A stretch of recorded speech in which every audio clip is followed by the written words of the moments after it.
Well, it's difficult for a non-native teacher to embark on that sensitive space because particularly for maybe a non-native teacher that's working within a BIE school where they feel like they may not get the story right.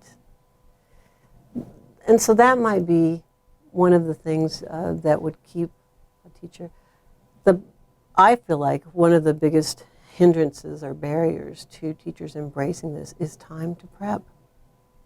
And so that's where your administrators, that's where your upper level educational leaders that I work with need to recognize that I need to gift my teachers that time to prepare. So without that, because teachers are held accountable and responsible for so much, educationally, socially, in every other aspect, teachers are being held responsible and accountable for so many different things, that gift of prep is huge. And being able to see lessons actually enacted, if you will.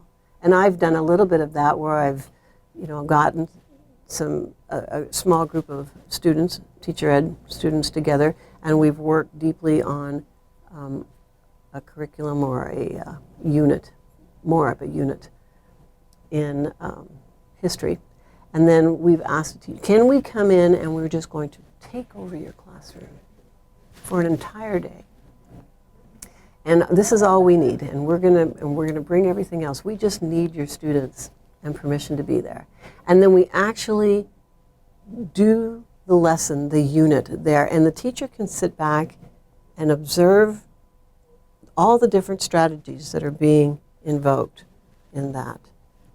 And then they get a sense of, I can do that part. And this is the part that would work for me, and I have the resources for that. But that is a powerful motivator. And it allows that teacher to sit back and actually observe her students and teaching strategies that are being done by teacher ed students.